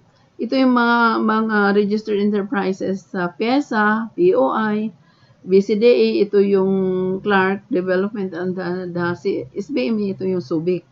No? And then, another requirements for government agencies and instrumentalities and LGUs. Ito yung mga government agencies natin, local government. Anong kailangan? The unit or agency charter. Just like corporations, ito po mga LGO, mga government agencies natin, hindi rin to sila totoong tao. Pero binigyan sila ng rights to exist because of the law. At saka ano yung law na nagpapa-exist sa kanila? Charter. Sinong gumagawa niyan? Sinong pumipirma ng mga charter na yan? The Presidente. No? By authority granted to me, sabi pa ng Presidente. No? So, sila yung gumagawa ng agency charters. No? For cooperatives, photocopy of Cooperative Development Authority CDA Certificate of Registration and Articles of Cooperation. Ito naman pag cooperative yung entity nyo. For Homeowners Association naman, Certificate of Registration issued by the Housing and Land Use Regulatory Board. Ito yung HLURB.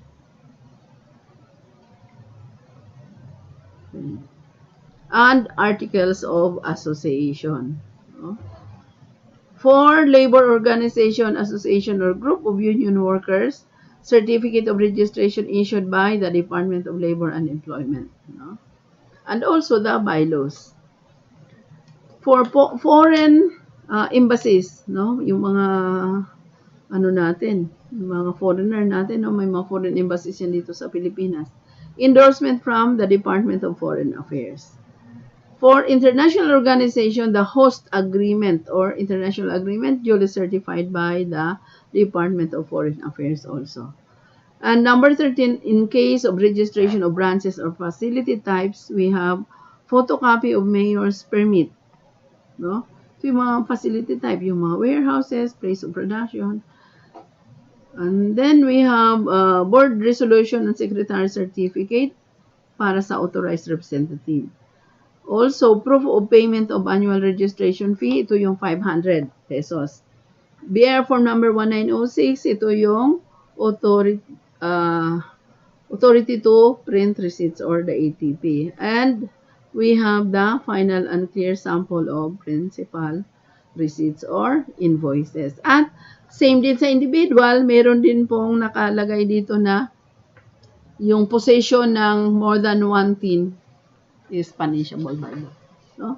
Kasi yung sabi ko sa inyo noon, I was chief of the registration, talagang nag-clean up po kami ng database kasi ang daming multiple tins. At isa ito sa mga performance indicator po ng BIR na pag marami kang problema yung tin mo, may mga multiple tins, nare-reduce ang efficiency ng isang district. Okay?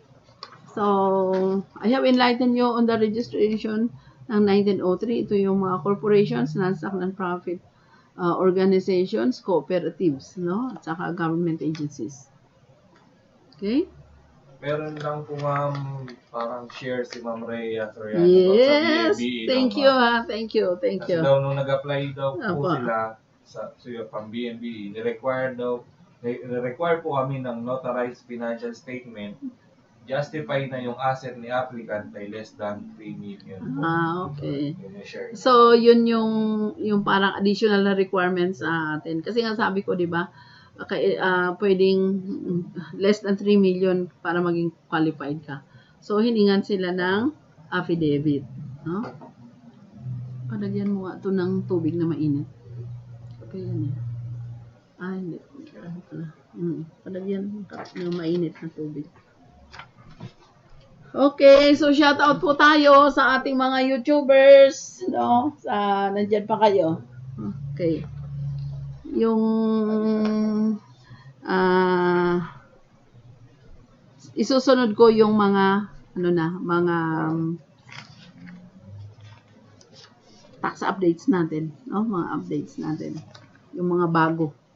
So gagawin ko na yun every live streaming natin. Meron tayong mga pag-usapan about taxes, meron tayong Q&A, and then meron tayong tax updates, no? How like that, na hindi lang yung mga pinag-uusapan natin, yung mga personal natin na problema, na na-experience natin, mainit na tubig. Alisin mo yung laman. May question na po tayo ulit, ma'am. Okay. Sige. Alam Sige, po, question. Sir NM Tanada po ulit, ma'am. Paano po kung hindi pa lumabas? Scroll na. Ay, direct track niya. Baka mali, ma'am. Baka itatype niya po ulit. Sige. Babasahin ko ulit. Sige. So, yun po yung gagawin natin po dito sa ating live streaming, no? Para naman mas kapag-pakinabang at saka hindi lang yun, para may point of discussions po tayo pagdating na sa mga tax updates, no? Kasi kahit ako, nai-enjoy ko yung updates. Kasi kung minsan, isang taon hindi tayo nagbabasa, naiiwan tayo sa mga updates. No, kailangan talaga nag-update tayo palagi. So, we will do our tax updates talaga on a monthly basis. Sundan natin kung ano yung mga bago.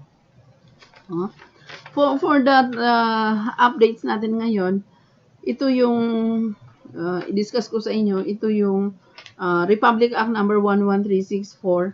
Ito yung parang ni-reorganize ang Cooperative Development Authority. Bakit siya ni-reorganize? Binigyan siya ng more power. No? Ang daming powers na binigay sa kanya. Parang din sa train law na dinagdagan yung power ng commissioner. No? Para naman ito, para talagang magawa ng isang agency yung kanyang functions. No? Kaya binibigyan siya ng more power so that talagang ma-execute niya at saka ma-administer ng maayos. Okay. So, ano po itong Republic Act 11364 na to, no? July 2018 pa po ito, no? Na umpisahan. And then, ano yung declaration of policy dito? Binigyan ng, sabi ko nga sa inyo, binigyan ng power. Powers, dito sa section 4, the powers, functions, and responsibilities ng cooperative, no? Cooperative Development Authority. Ang dami nito. Letter A hanggang marami talaga. Hanggang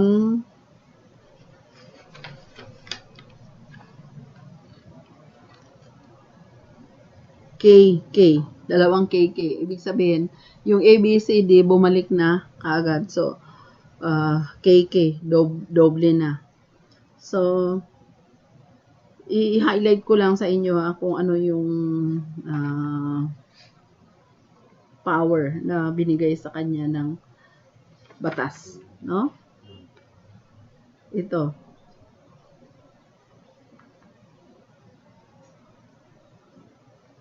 Pwede na siyang mag-issue ng subpena, pwede na siyang mag-hearing. Ito, sa letter W, issue subpena ad testificandum and subpena dosis tecum. Also cite for contempt any person guilty of misconduct, no, in the presence of the authority. Implement and enforce its decision and orders with the assistance of deputized law enforcement agencies or the LGU. Oh, ano na siya, powerful na siya. Hear and decide, no? Pwede na siyang mag-hear and decide, mag-try ng inter-cooperative and intra-cooperative disputes. Imagine that. Controversies dati wala to. And or conflicts without prejudice to filing of civil and or criminal cases by the parties concerned before the regular courts. So, pero sa CDA pa lang pwede na silang mag-hear and mag-decide ng dispute o yung mga problema within the cooperative. Anong karamihan ng mga problema sa cooperative? Yung na denggoy. Ano yung na denggoy? Yung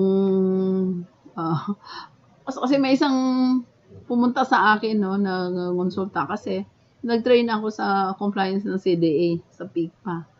No, so yung CPA naman bago na siya galing sa abroad, ngayon umuwi na dito. So nagtanong, no? Anong nangyari doon sa hawak niya na cooperative? Tinakbo nung chairman yung 3 million. No? So in this case, dito sa bagong power ng CDA, pwede na silang mag-hear and mag-decide ng inter-cooperative disputes, no? Inter-cooperative disputes and intra-cooperative disputes. Kasi, biro mo tinakbo yung pera ng, yung pera nila is more than 3 million lang. Tinakbo yung 3 million, ibalit na lang yung natira. No? Okay. And also, nagbigay din itong Republic Act 11364, the reorganization ng CDA, nagbigay din ng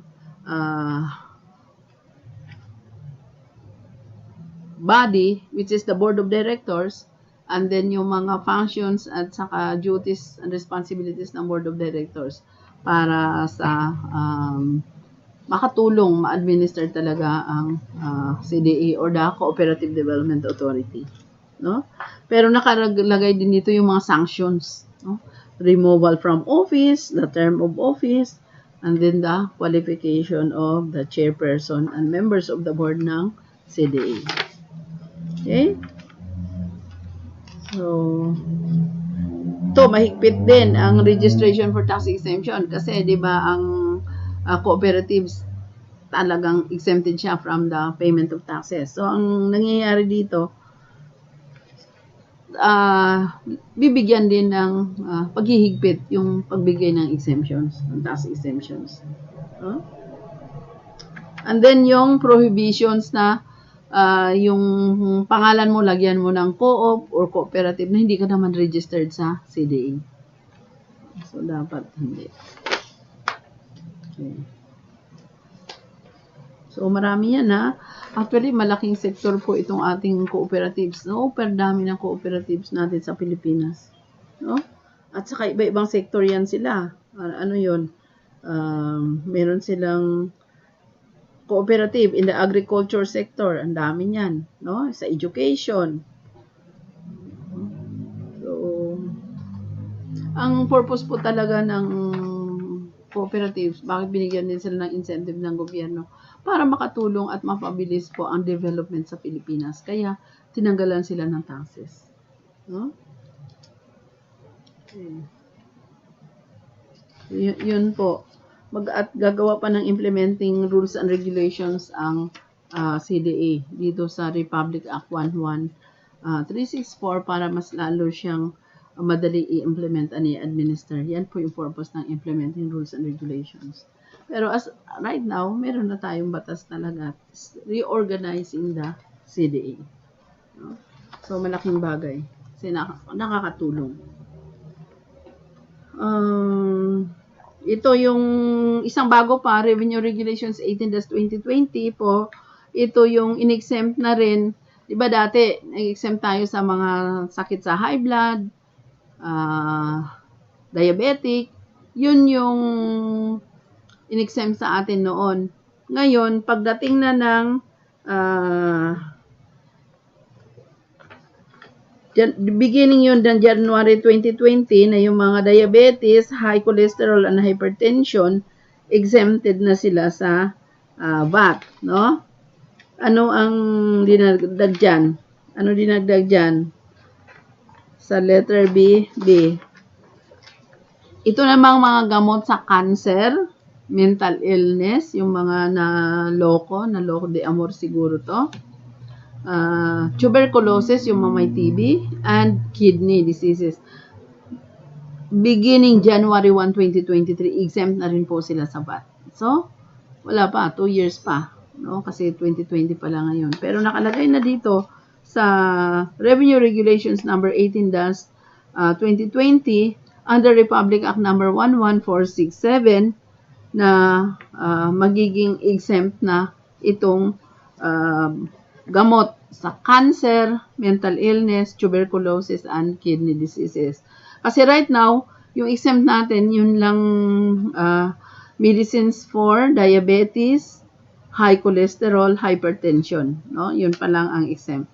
Sa 2023, pati na yung sa cancer, mental illness, tuberculosis, and kidney diseases, exempt na rin. Ano napapansin natin dito? Ito yung mga paparami na kaso na maraming may sakit, di ba? Yung cancer. Meron nga akong nabasang article na 1 out of 2 Filipinos have cancer. Noon pa yun, ha? So, siguro ngayon, hindi lang 2, no? 1 out of 2. Baka yung 2 na talaga na yan, may cancer na lahat, no? Kaya, in-exempt na sa VAT, no? Yung mga gamot sa cancer. Mental illness, marami na bang mentally ill sa Pilipinas, no? Based on the statistic natin. Sa articles na nabasa ko, marami na daw yung mga depressed, mga siguro diyan na mag-uumpisa na magkakaroon kasi hindi na makatulog. Bakit hindi makatulog? Walang makain, no? Magkakaroon ka talaga ng mental illness sa dami ng problema, especially ngayon na pandemic, no? So kawawa din. Kaya yung gamot in-exempt sa VAT, kaso lang 2023 pa. So, yung magkakasakit sa cancer, sa mental illness, sa 2023 na lang kasi doon mapamura yung walang VAT. No? So, tuberculosis and kidney disease. No? So, libre. Ang napapansin ko, marami na rin yung mga may kidney disease. I, for one, meron akong, yung sa kidney na infection. Bakit nagkaroon tayo ng maraming kidney diseases? Sa ating mga iniinom, no? Hindi na tayo kontento kung walang soft drinks, kung walang mga sweetened beverages, na ito yung sumisira sa kidney natin. Huh? So, yung gamot sa kidney, exempted na sa VAT, pero 2023 pa. So, wag muna kayo magkasakit sa kidney ngayon. No? Sa 2023 na lang. Okay.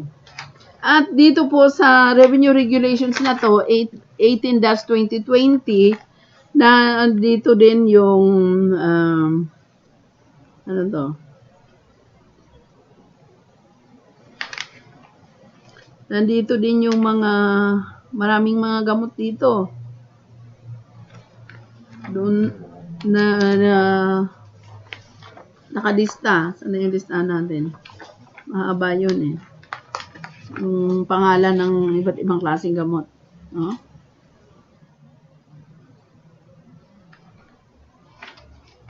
Ito yung sa 62-2020. So, nakalagay na dyan yung mga iba't ibang klase ng gamot na hindi subject sa VAT.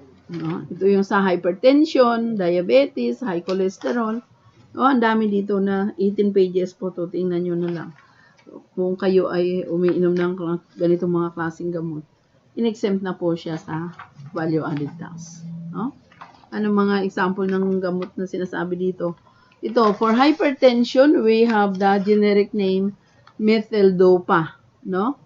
Ito yung sa pang high blood. Clonidine,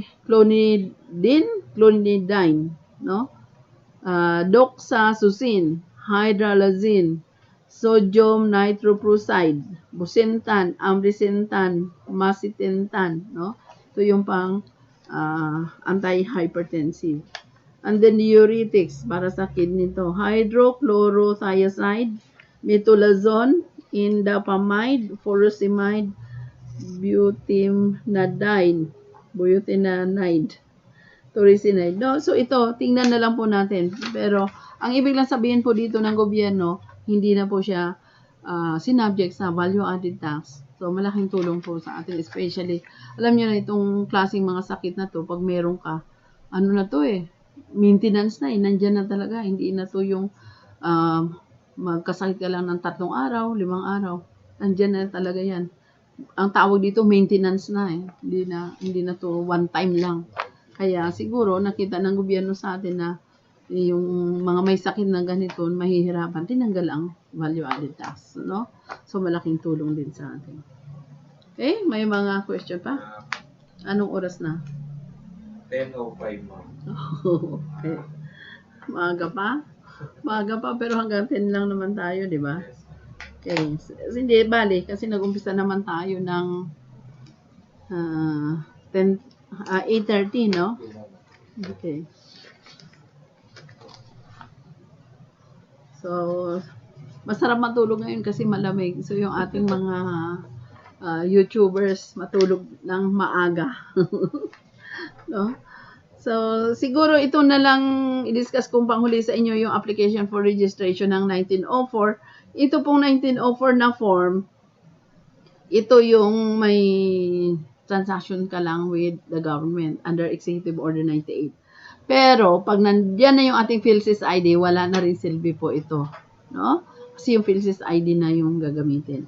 Although, kung magpa-register ka at kailangan mo ng TIN na wala siyang tax type, ito pong 1904. Wala pong tax type ito. Bibigyan ka lang ng number.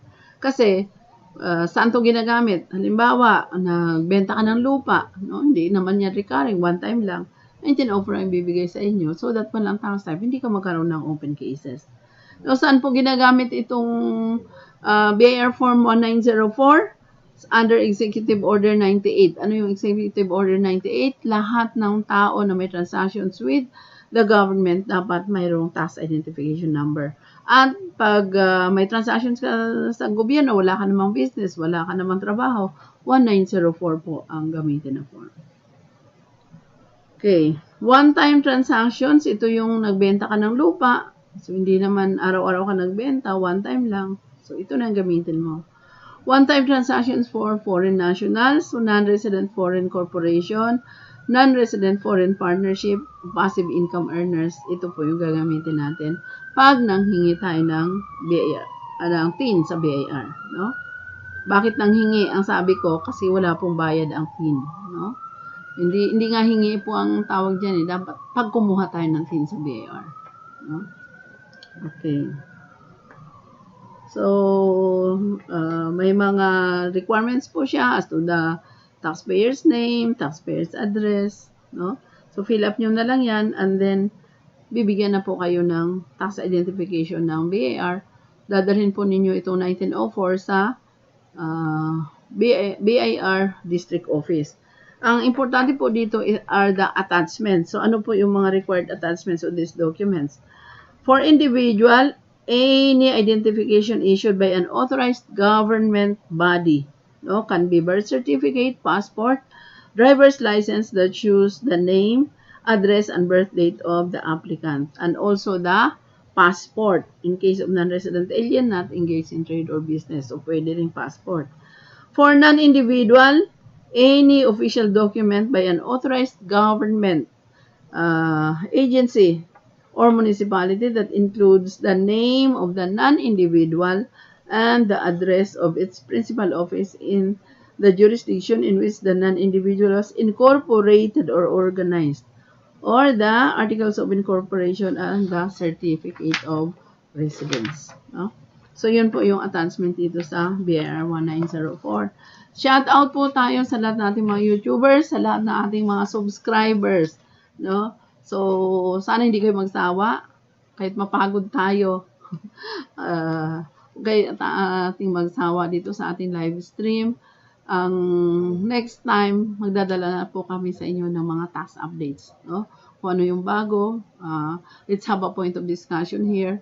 At saka yung mga gustong mag-contribute, magbibigay din sa kanila ng opinion, mag-share ng opinion para malaman din po ng iba. Please feel free to write it in your comment at babasahin po natin sa during our live stream, no? Sulat nyo po dyan sa comment section po ng ating YouTube channel. Ito may tanong.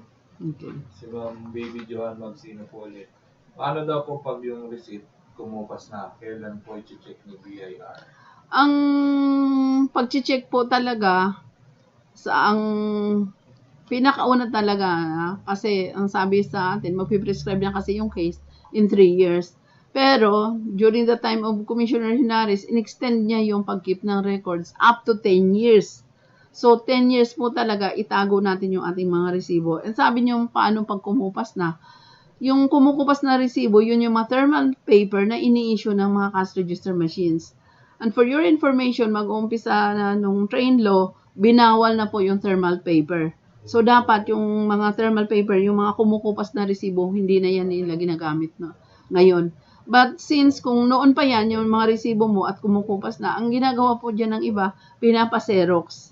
Para bago siya kumupas, na xerox mo na, meron ka na ngayon na data, same with nung kumupas na, and then idikit mo ngayon, staple mo yung kumupas na resibo doon sa xerox na ginawa mo para hindi siya nawawala. No? May point of reference ka pa rin. Okay? Ito ma'am, yun nga rin po sabi po ni Ma'am Rhea Soriano, share nyo lang daw din po ulit, regarding na po sa faded receipts. Ako po, pino-photocopy ko, tapos staple ko with the original. Sulatan na lang ng date sa upper portion or kahit saan pwede sulatan ng date.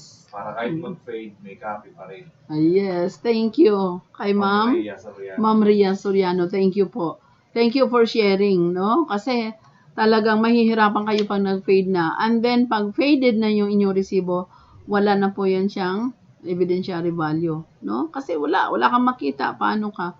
So, kung halimbawa, hindi nyo na pa-xerox, tapos nag-fade na, sayang naman yung entitlement nyo doon sa deductions na yan. No? So, dapat ipa-xerox natin. Pero, ngayon, hindi na inalaw ng BIR na mag-issue sila ng thermal paper. So, dapat hindi na kumukupas. Kung meron pa rin nag-i-issue ng thermal paper, yun yung mga old na cash register machine na hindi nagpa-update sa BIR. Pero dapat nagpa-update na yan sila. No? Nag-upgrade ng papel. Ito po ma'am, galing po kay Sir Raul Labulencia, ang sabi niya lang po ma'am, thank you very much po, madami po talagang mga dapat pag-aralan maigi. Yung tungkol po sa cooperative, may mga dapat po ma-review. Yes po. Magbibigay tayo ng tax compliance, no? So, yung mga susunod natin, gagawin natin na tax compliance for cooperatives and then mga tax compliance for the manufacturing companies. Actually, wala po talagang katapusan ang mga discussion when it comes to taxation. Kasi lalo na may updates din tayo, no? Kasi ang taxation law kasi sabi ko sa inyo is very dynamic na it answers also demand coming from the taxpayers and coming from the citizen mismo, no? Kasi kung mapapansin natin yung video natin na how to pay tax in Japan, would you believe na yung National Tax Agency is also tasked with papaano pagbutihin yung liquor industry nila. So, binibigyan pa rin sila ng ibang task aside from collection of taxes na pagbutihin yung kanilang mga industry. No? So, ang tanong po ni Sir, ni NM Tanyada, pwede daw po picturean yung receipt instead of photo. Pwede rin po. Actually, doon sa sabi ni Commissioner Hinares na 10 years ninyong i-keep, after that, pinapaskan na po lahat on the 5th year para soft copy na lang po yung ating itatago. Yung soft copy. Hindi na yung marami na physical copy na bulky, no? So, ano na lang, soft copy na. Okay, so shout out po tayo ulit sa ating mga YouTubers. Thank you sa mga subscribers natin na walang sawa na tumutulong, nagsusubscribe sa atin. And thank you at sa mga gusto pang matuto about bookkeeping, ini-improve naman po namin. Kasi yung last time natin, di ba, first time yun. So, no, i-improve natin at ini-improve din po namin yung aming facility so that yung free bookkeeping natin po na monthly, every end of the month, mapaayos at mapabuti po natin sa pagdala sa inyo. That is a 2-day seminar for free bookkeeping. No? So, malaking tulong din po yan doon sa mga gustong magpa-accredit as tax agent para makapag-represent kayo with your client sa BIR. No, tuloy-tuloy din po yung ating pagturo doon para makatulong din po sa atin. No, pero masabi ko lang, aside from kumuha kayo ng free bookkeeping dito sa atin, try nyo rin at kumuha din kayo nung INSEE 1, 2, 3, 4 sa TESDA. No, kasi doon sa TESDA, kakaroon kayo ng certificate. So, bali, i-supplement nyo yun o i-supplement nyo sa atin, yung tax training natin dito, i-supplement nyo doon sa TESDA kasi yung TESDA nyo may certificate. No? So, maganda na may TESDA na kayo at meron pa kayong online training dito sa atin para mas lalong ninyong maintindihan. No? Kasi, ang tinuturo natin sa online training natin sa bookkeeping, pati yung batas natin sa bookkeeping. No? So, at least sa TESDA naman, yung mga entries, mga preparation ng financial statements, talagang hasang-hasa na kayo pag may TESDA na kayo at nag-online training pa kayo sa bookkeeping. No? Okay. So, thank you sa ating mga YouTubers. And, say hi naman kayo dito. The team. Sige. Sige na. Para matapos na tayo at saka maano ng YouTubers natin, no? So, kami po yung inyong mga ano dito. Sige. Good evening po, si Alvin po. Ako yung laging nagbabasa ng questions niya. Oh, dito ka. Sige.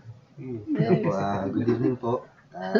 May pong dalawa yung nag-operate po ng streaming ni Ma'am Elsa. Oh.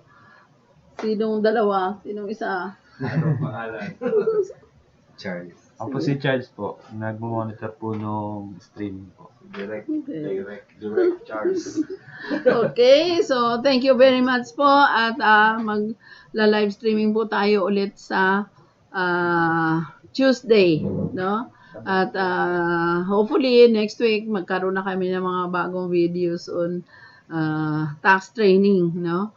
At prepare po natin yan. Naayos lang namin yung aming mga slides, mga presentation para lalo po mapaganda kasi nire-review namin yung aming mga previous na presentation, may mga kulang pa po talaga na sabi namin pag-aralan pa namin at magkaroon pa tayo ng improvement on how we present our slides, our lahat na po, no? Our lightings, nangangapa pa kami pero dadalhin po namin sa inyo ng ma-improve po natin, no? So, the purpose po of tax training is for better tax compliance. Thank you and good evening po sa lahat.